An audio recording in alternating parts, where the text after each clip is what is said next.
Welcome to Good Dog Pro, the weekly video podcast that's all about having a good dog without using fear or pain.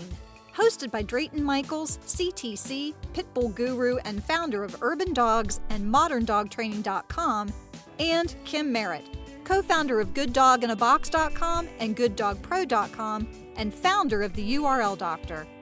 This episode is brought to you by GoodDogInABox.com, reward-based dog training and dog bite prevention products for families with kids and dogs. GoodDogPro.com, the online content subscription and community for dog professionals with reward-based dog training products, curriculums, and online courses to educate, motivate, and positively impact those that work with dogs. And ModernDogTraining.com, remote consulting for you and your dog with Drayton Michaels. Now, let's join Good Dog Pro. Hey everyone, and welcome to Good Dog Pro, the video podcast with Kim Merritt, the co-founder of Good Dog in a Box and Good Dog Pro, and Drayton Michaels, Pit Bull Guru, and owner of Urban Dawgs and ModernDogTraining.com. Correct. So, hey, Drayton, how you doing today? I'm doing well, and yourself? Good. So we've got an interesting subject today that some people are probably going to be like, what is that? So you're going to have to do a little explaining for us, but we're talking about counter conditioning and how to reduce the stress level in your dog and in your own life with it. So let's start right off the bat by explaining what is counter conditioning. Well, counter conditioning is the process of pairing a stimulus with a high value reward, in this case, food. The easiest way to think of it is if you're stressed or kind of scared by something or fearful of something and you do it and then it's really cool, even if at first it might be a little challenging, then you learn that it's easier. So swimming for little kids, right? That's a good one. So they're kind of afraid of the pool a little bit, so they go in the baby pool, and then wow, water's fun. Look at all this fun we're having, right? And there's all this stuff that leads up to swimming. Wow, this is really fun. And then they get a little bigger, and they're like, wow, there's a big boy pool, or there's a big girl pool. And then they go, okay. And then they go, wow, ooh, that's deep. And there's people jumping off diving boards. So you can go in with the child as an adult and show them it's safe, right? You can have their friends go in with their family and so forth, and you can show, look, when we're in the pool and you can make it safe. That's counter conditioning. And then they learn that it's safe, and then as they get bigger and their skills get better, they can jump off the diving board and do everything everyone else can, right? So that's what counter conditioning would be, pairing something that's a little stressful or scary, but getting a big reward at the back end of it, or along the way, little rewards along the way as well. So when we talk about counter conditioning for our dogs, the most important thing to remember is that dogs view everything as safe, unsafe, neutral. Safe means they're cool with it, everything's good. Unsafe, there's a varying degree of stress or fear that's associated with the unsafe category. And then neutral means we don't care about it. So when we have something that the dog is a little stressed by, we'll take something very simple like a harness. So you have a puppy and you pull out the harness and they're like, ooh, what is that? Well, the first second that they go to check it out, when you use a marker like a clicker, or you can say the word yes, and you give that dog a treat, a high value piece of food, you've just paired that harness with a high value reward. Right. So now the dog's like, wow, whenever you have that thing in your hand, that looks really cool. So let's say you do that 10 times before you ever put it on the dog's neck. And then you put it over the dog's neck, yes, and you give them a handful of their breakfast or their food, and they're eating it, and you're affixing it, and you're putting it on for the first time, and they're eating their food. Guess what you're doing? You're counter conditioning. So whenever you look at something that's frustrating, stressful, fearful, and we'll talk about fear a little bit and why sometimes it's better to just not do anything right away and just create a safe environment and start your counter conditioning that way. But with things like, that are little mild stressors and just kind of challenging, even frustration, when you pair that with a high value food reward, you teach the dog that this is a good thing for you. Like whatever we're needing you to do, in many cases, we just need you to kind of get through the event. Like we just need you to put the harness on. Look, you're going to get paid. When you're out in the world and your dog has an orientation to something, traffic, people, anything, it doesn't matter. When you mark yes and you pay them for that orientation, you're counter conditioning. That moment, you're letting the dog know, okay, because when dogs notice something, they hear something, they're trying to figure out, am I safe? Am I not safe? What's going on here? So when you mark and pay for that, you're letting them know you're actually safe. Now, they may never love, let's say, a big Harley Davidson motorcycle coming down the street, but you can counter condition them to the point where they can at least deal with it and they're not freaking out and barking and lunging, or they're not cowering and trying to, hide. And if it's something innocuous like, a baby carriage or a bike, what I often tell people is, it may not be the first kid running or the first bike, it might be the 20th. And if you miss 19 of those and you don't mark and pay, your dog may become startled and then react or become scared or growl. So you have to understand that every single moment that your dog is experiencing life, they are safe, unsafe, neutral detectives.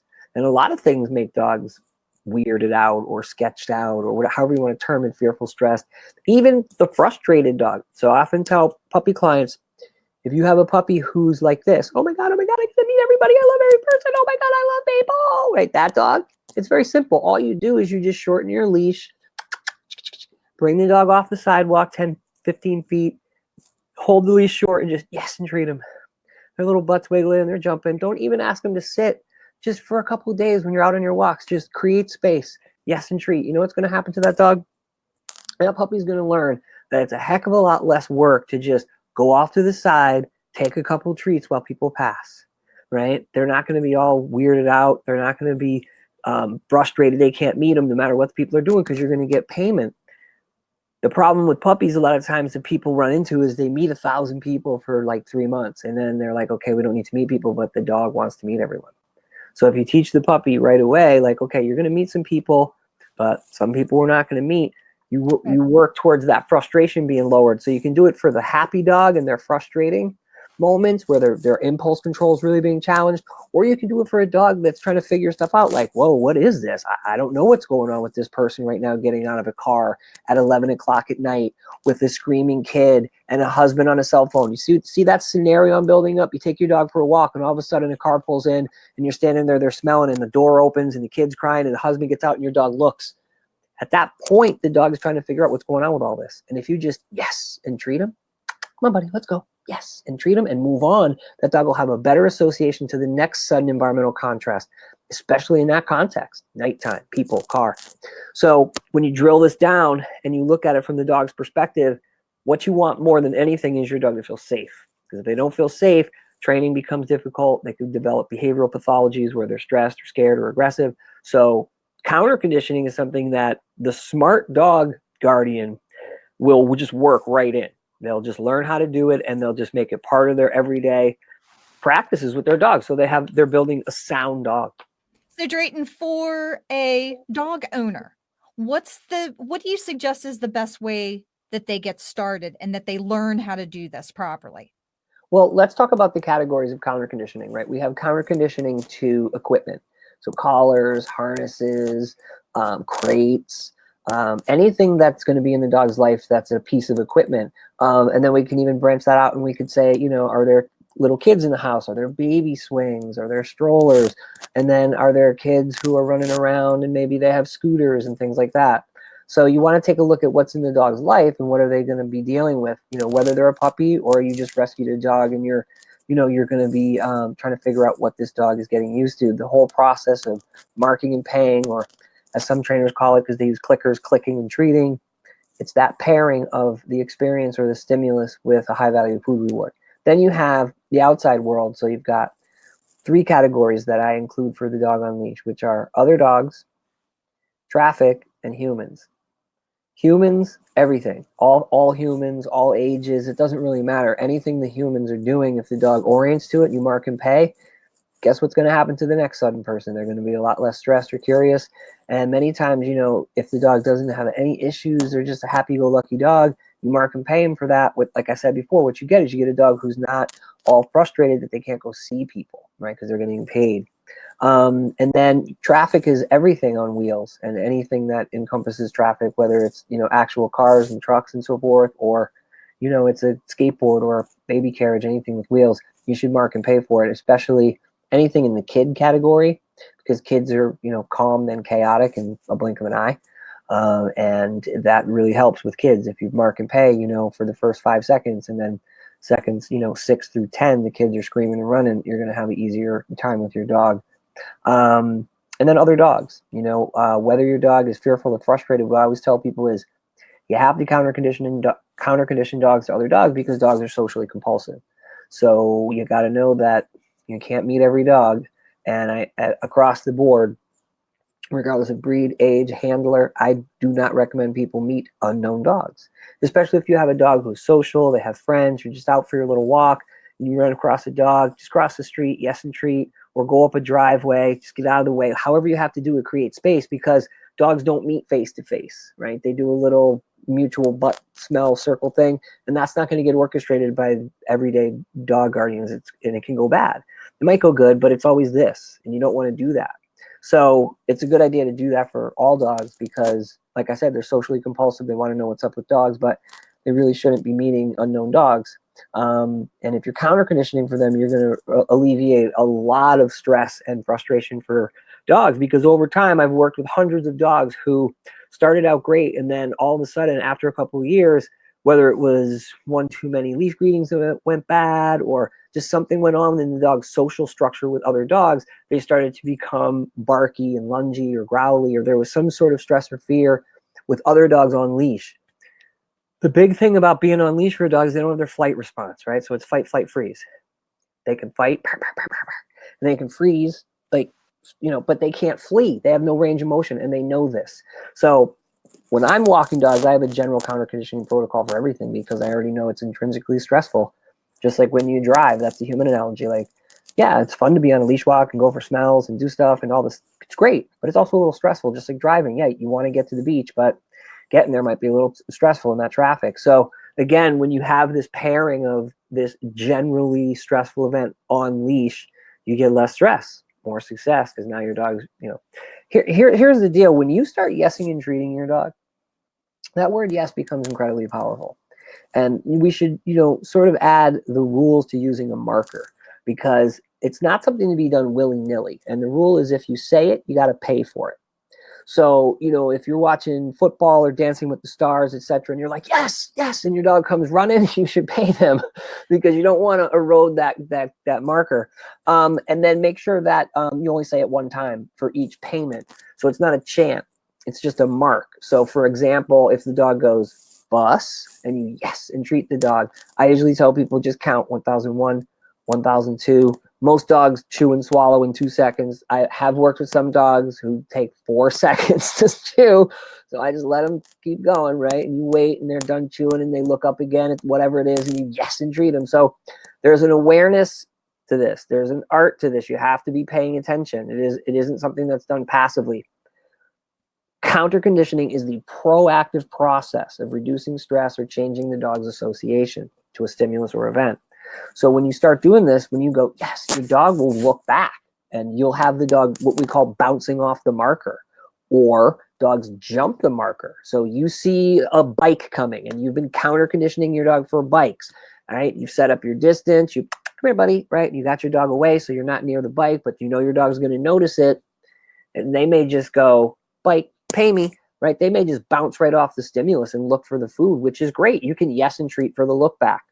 So what I explain to people is when you're counter conditioning in a real time, right? You're not like putting a harness on and counter conditioning the dog to a hairbrush. You're doing real time, real world counter conditioning for things like traffic, people, or dogs. What you're doing is you're kind of playing sports. You have to be flexible. You have to have really good awareness, because if you miss the first 5 seconds, your dog may have too much exposure and then they start barking or cowering or whatever their pathology is.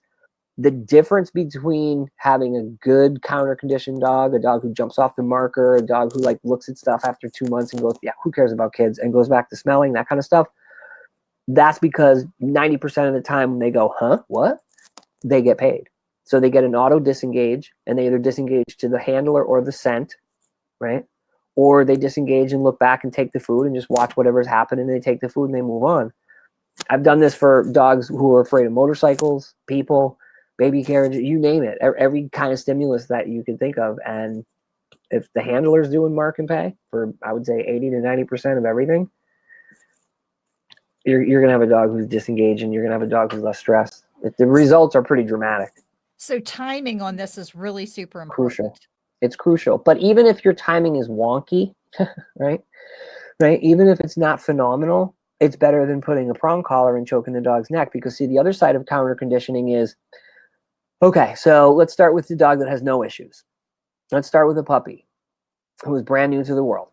It has no associations to things on wheels or various kinds of people, event, like none of that, right? We're talking 10 weeks at best, right? Maybe 8 weeks. If that dog gets its neck popped every time it's interested in something, it's going to develop a negative association to whatever that thing is, along with the handler and along with the gear that's being used. Right. So it's going to be a multi-layered affair of a negative association. That means the dog will have some sort of fear or stress related. Now, we just went through why dogs are intrinsically a little stressed on leash. Now, not every dog, right? And not every second, just like driving for humans, but at some points, you're going to be stressed. Okay, so you have to take that into consideration. And safe, unsafe, neutral, that can't be debated. That's Pavlovian conditioning. We could fill Madison Square Garden with the amount of research that's been done on counter conditioning and associative learning, right? Fear conditioning, all that. So that puppy, it's a roll of the dice. Will they lunge and bark at stuff once they get a little bit more cognition? Will they just shut down and they'll be one of those dogs that, look, he's perfect, he's fine, but really when you look at it, the dog's kind of like doing stress yawns and a lot of lip licks, and there's these subtle signs of stress, and sure, he's sitting there, but the dog knows that if it doesn't, it's going to get its neck cracked, and that's why it's sitting there, right? Because the prediction is fear or pain.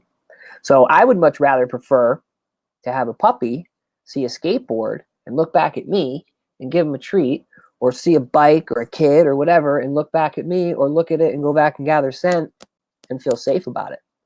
So that's why the counter conditioning is the more ethical way to deal with having a dog, right? And then if you think about, a puppy with a harness, right? Like how many puppies are bitey and mouthy and they're trying to eat people, I get 100 phone calls a month. I can't put the harness on. Huh? Well, drop some food on the ground when he's eating, slip the harness on. Really?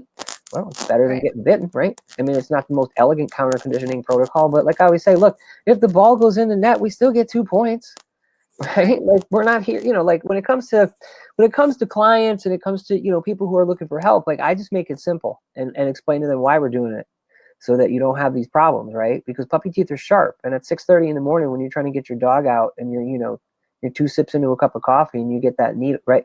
You're like, wow, what's it? Right? You're going to have a little different reaction than maybe at like 8 o'clock at night after you've had a glass of wine, right? So if you get used to pairing stuff where the puppy is frustrated, fearful, curious, whatever, with food and reassurance and not, hey, and jerking their necks or whatever, then you're going to be developing a sound puppy, less likely to develop fear and aggression and stress and anxiety issues. So if you're talking about a dog who, let's say, we don't know anything about, we were a rescue dog, right? A couple years of history, whatever, but we don't really know. And the dog, let's say they're a little shut down because they've been in the shelter for a bit. And I always tell people, when you get a dog from the shelter, expect like a 90-day window for the dog to ease into their new life. Not always, but if the dog's really shut down in the shelter, it might take them a while to kind of come around. If they're totally crazy in the shelter and they're like, oh my God, I gotta get that dog, they might take them a bit to kind of settle in and downshift a little bit. But let's say the dog is, no apparent issues, right? But we don't know anything about it.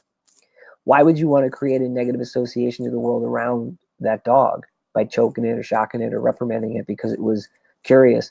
The thing that people don't realize a lot of times is that with the pathology of leash reactive dogs, many times they don't just explode off the stimulus unless it's really close or really sudden or really scary. In my experience, and I've done this thousands of times with thousands of dogs, there's a window of like 2 to 4 seconds if you have enough distance where they go, huh? And it's the comparator function. And again, not to get into the weeds, but, and you see it happen all the time when dogs are trying to check stuff out and figure it out, like, what is this? And that's the septo-hippocampal system that mediates novelty. It's a comparator function. It's a part of the brain for the dog where they're like, huh? What is this, right? Well, you want to convince them that whatever it is, you should feel good about it, right? Like Dr. Susan Freeman said, you don't have to cause any fear or pain to your dog. They're going to experience enough stuff just generally in life where they're going to be weirded out and scared and so forth. So you want to actually pad those events. So again, this isn't just mumbo jumbo. This isn't just like, because that's the counter to this. Well, you have to teach it. I have to teach the dog they're safe. That's what I have to do. Right. And I don't think there is a person out there with a PhD and a stethoscope around their neck that would disagree with me. Say, now, whoever this guy is, yeah, he's talking the real talk, because dogs can land 25 bites in 4 seconds. So we're talking about dog on leash, out in public. We don't know anything about, just rescued. Why would you want to create a negative association? Why would you put a collar on them that's going to restrict their neck and their airway and cause them some sort of fear or pain, right? It just doesn't make any sense. All right, so let's talk about a dog we've had, from puppyhood, and now they're adolescent. They got a lot more cognition, and this is a time where people report my dog was great as a puppy, but now, because they're 8, 9, 10 months and they're teenagers, they start barking at stuff. They're not fearful necessarily, right? They're not aggressive, right? They can be. All dogs have that potential, but they're just barky, and they're just like, maybe they get startled. Usually this is indicative of nobody told these people how to counter condition their dog. If they had done remedial counter conditioning as a puppy, the adolescent stuff that a lot of people see wouldn't be there, because the dog would have the history. It would actually have the neuronal substrates formed, like, okay, this stuff might be sketchy, like a kid kicking something, but I'm getting paid. I've learned to look back at the handler. What everybody wants is their dog to pay attention to them in a moment where things are kaplooey, right? So condition it. If you predict food, the dog's going to be a lot more likely to look at you than if you predict fear or pain. They might look at you because they predict the fear or the pain, but that's a real crappy way to live. It's a real crappy way to be as a guardian, right? So if you have a dog who's just generally like a rambunctious adolescent who's just like dealing with all this newfound cognition, again, why would you want to create a negative association to all these things the dog experiences, right? And then if you have a dog who actually has, for whatever reason, they've developed a fear or an inordinate stress on leash, or let's talk about in the house, like when they're afraid of visitors, right? Anything where the dog has a fear, people, traffic, other dogs. Again, counter conditioning is the thing that needs to occur, because the dog already has a fear or a stress that's causing it some sort of behavioral issue that the people are concerned about. So when you're counter conditioning, you're marking yes, and you're paying. Whether it's, let's say, people are coming in the house, you have the dog at an appropriate distance behind a gate so everyone's safe. You instruct the people, just ignore the dog, or say good boy, good girl, and just keep moving. And somebody just sits with the dog and yeses and treats and just dropping pieces of roast beef. Pretty soon that dog is going to have very little issue with people coming in the house. Now, can the dog handle reaches? Like, there's all the criteria that might have this dog, right, with an aggression history or something that we have to be concerned about. But just on the context of, let's say, dog is fearful, people are coming in the house and the dog's barking, all that, right there, you just get a gate, call ahead, like, don't ring the bell. You can instruct a 15, 10-year-old kid if the dog is safe with everyone in the family, but say they're just stressed and barky over people walking in the house.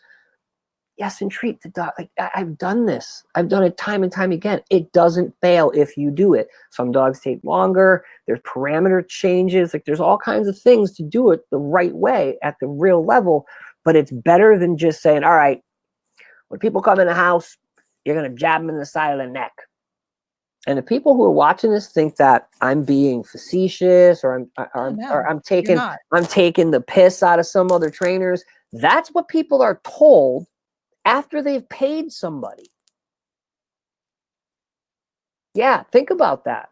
You just paid somebody money. They came to your house, and all your problem is dog comes when calls. He's never bitten a kid. Like, the dog just when people come to the door, and more likely than not, it's because the dogs receive, hey, cut it out. The dogs receive all this verbal, aggressive stuff from humans because it barked, and dog forbid they interrupted a goddamn TV show that everything on TV can be paused.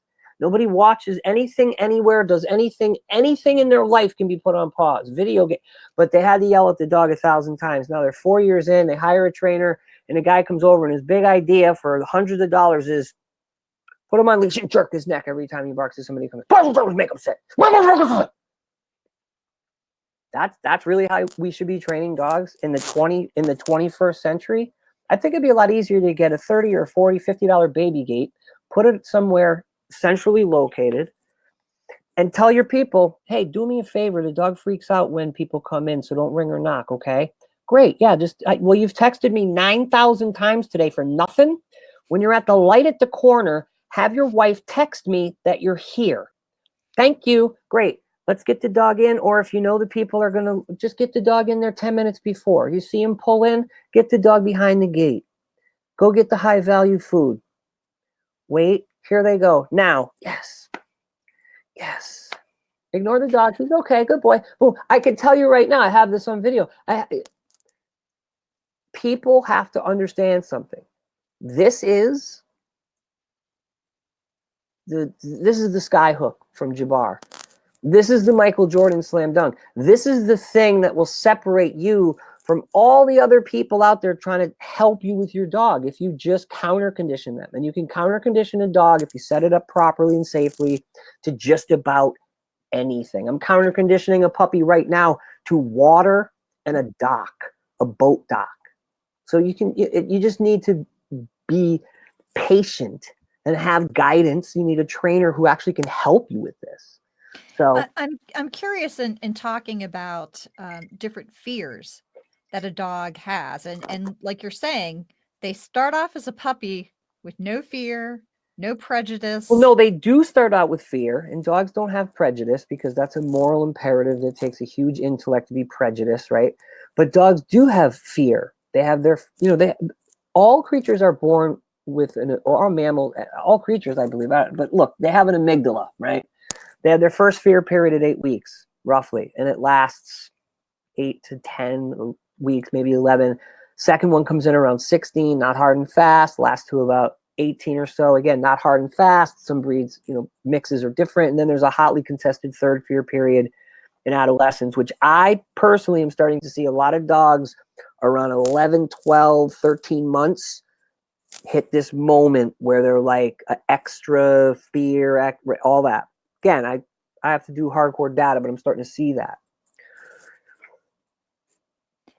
The thing you have to realize is that fear is something that is going to happen. The first time the puppy can open its eyes and there's humans standing over it, don't you think they're a little tweaked out?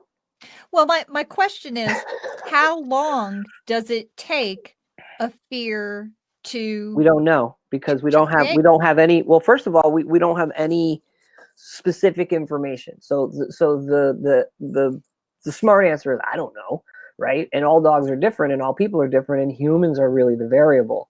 So the real question is, what is the dog afraid of? What's the context? What's the stimulus? Is it something really innocuous, like a harness that's always going to predict awesome stuff? Or is it a bus barreling down the street and the dog is now 3? And for the first 2 years and 6 months of this dog's life, all it did when buses came by was go, holy crap. And the people were on their phone and whatever they were doing, and their head was up there. And now the dog, and they're like, oh my God, he's become aggressive. No, what happened is your dog has spent 2 years and 6 months being freaked out by traffic. And maybe you met with a trainer, maybe you didn't, but whatever the problem is, it's you, it's the people. They didn't get the right information. And that's why the dog is lunging and barking at traffic. Fear generalizes easy for dogs. It's the only thing they generalize well. That's why a dog or an animal can feel an earthquake rumble in 30 seconds before the people get it, and they start running, right? They always say if you're out in the wild and you see a bunch of animals running, follow them because something bad's coming. Something's on the way. Because animals don't care about anything other than safety first. Right. That's all they care about. Safe, unsafe, neutral. That Pavlovian conditioning. That is a real, undebatable, undisputable fact. And the reason why I'm emphatic about it is because there's a whole segment of people out here taking money and thinking they're educating people, and all they're doing is telling them to cause your dog fear and pain to the point where the dog stops doing whatever it is you don't want them to do. And that's unethical. That's cruel. It's barbaric. Like, we're way past that. And if people aren't, then they really need to go get some therapy and check themselves, because there's some sociopathic tendencies and some sadistic tendencies they might have. Like, I'm serious. Like, this isn't a game. Like, we have creatures out here who have the cognition of 3-year-old kids for life by the time they're 2. They do not have a moral imperative. They're not jealous, stubborn, spiteful, prejudiced, or trying to be bad. Trying to get through the day and feel safe and eat some food and have some fun. Period. Done. End. Over. That's the whole agenda. So that's why counter conditioning is a big deal, because dogs are going to be afraid of something right away. And it's amazing that more dogs don't bite more people, and more of them aren't shut down and laying in the pool of their own urine and they can't move, because dogs deal with so much fear and so much stress all the time. I'm amazed at dogs. They have all my respect. There's a dog in one of my classes right now. I did a private session with him. His name is Maverick. I just posted him. He's the happiest dog in the world. And he comes from the worst conditions ever. There's a Rottweiler in my class right now who I did a private session with. She spent the first 5 months of her life, four months of her life, going from a crate to a kennel, a crate to a kennel, a crate to a kennel, never saw grass, never saw people, nothing, just whoever brought her to the kennel. This is the happiest, most sound dog. She's got a couple of things where she's like, what? But sound. Ralphie, a dog I reference all the time, born in the streets of Puerto Rico, right? He took planes, trains, and automobiles to get here. One of the most sound dogs. I mean, he has some, like, not really fond of like loud traffic, but he's counter conditioned. He checks in. What I'm getting at is that people have to realize you can't just accept the fact that your dog is okay right now, because tomorrow they may not be, right? They just may not. I've seen it happen. I had people call me and say, my dog was doing great for the first year of their life, and then all of a sudden this is happening. And typically counter conditioning is what's going to help get it back to where it needs to. And it's the thing that they didn't get to start.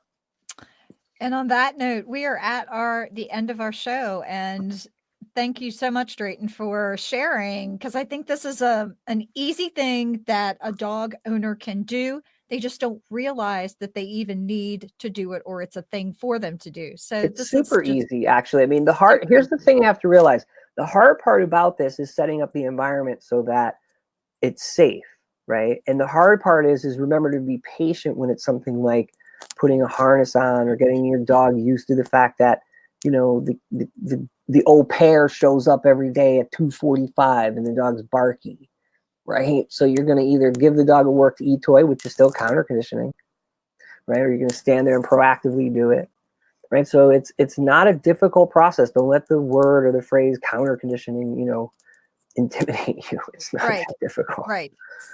Thank you so much. You're welcome. And we will see you next week. Take care.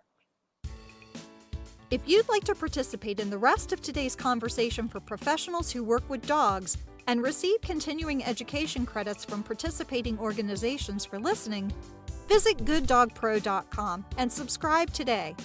Use coupon DOGSROCK to get 40% off your first month or annual subscription.